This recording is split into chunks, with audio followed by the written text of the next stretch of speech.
Thank you, Mr. Chairman. Gentleman yields back. The answer to the gentleman's question is yes. From both sides of the aisle. Chair recognizes the gentleman from Georgia, Mr. Only Carter, the 5 Senate minutes would for see it that question. way. Thank you, and thank you for being here. Excuse me. I just want to begin by adding my voice to those who have already talked about the proposed rule on information blocking. And just, it's obviously very critical. We all understand that. But I just wanted to see if you could give me an update. I understand it's out of your hands right now, and it's with OMB. Is exactly where they're at with it. Do you have any idea when we could look forward to seeing that?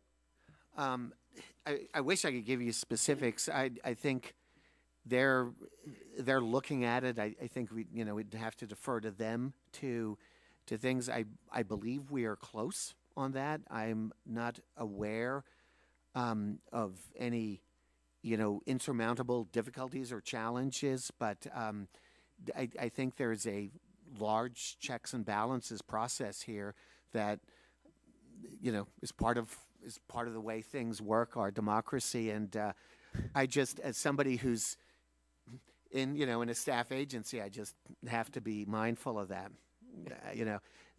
Believe me, I share your frustration. I share your frustration. I wish I could tell you exactly what's in it, tell you it was all done, but unfortunately, I can't. Do you have any idea what's in it? I mean, have you? I have read it multiple times. I have a very precise idea of what's in it. We've had vast number of discussions with Lisa Anthony, who heads our rulemaking group. I'm intimately familiar with the details. Many of the details are quite challenging to put together, and to reflect on the complexity of the American healthcare system. So yes, I'm very familiar with what's in it. But I'm hoping you're optimistic that it's going to help. I'm extremely optimistic. Okay, good. I'm glad to hear that. I wanted to ask about health provider documentation and the documentation burden. We're all aware of that. In fact, you mentioned in your testimony the ability to address clinical burden and how burnout especially has been impacting healthcare professionals.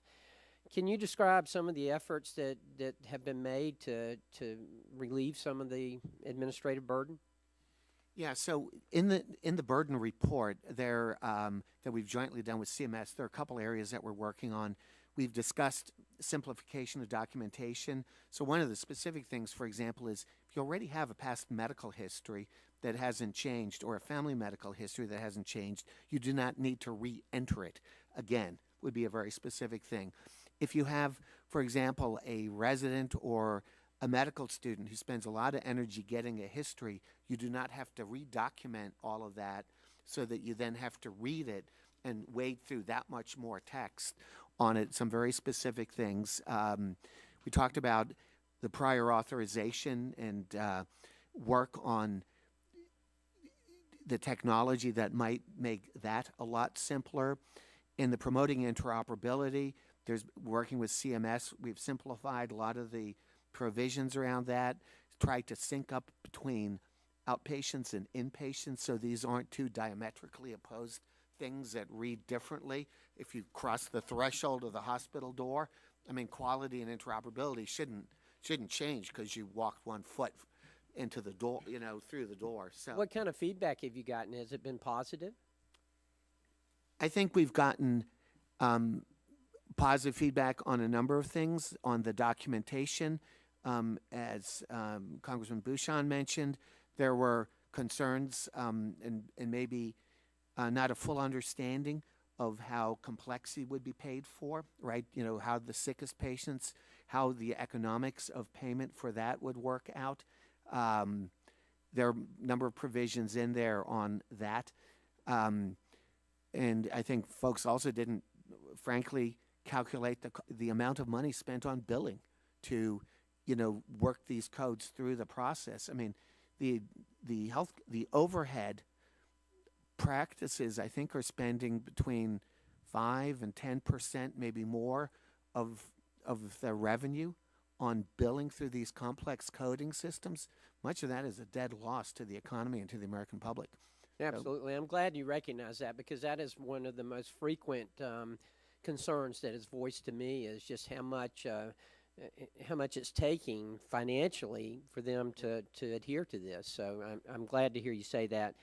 I'm running out of time here, but I did want to ask you very quickly about the EHR reporting program, and I know an RFI was issued for that and released, but there were budgetary concerns.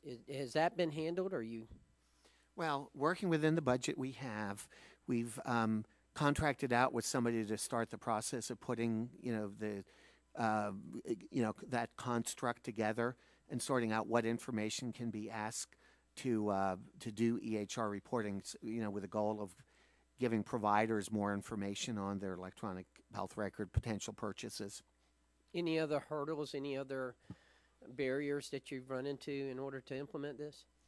I think we're early enough on that we probably haven't hit the hurdles. The budget is such that we will, it's not going to be a comprehensive survey of the entire United States just within the constraints of the budget. But I'm confident we're going to get some valuable information that will help Good. folks. Okay. Well, thank you very much, and thank you for your indulgence, Mr. Chairman. I yield back.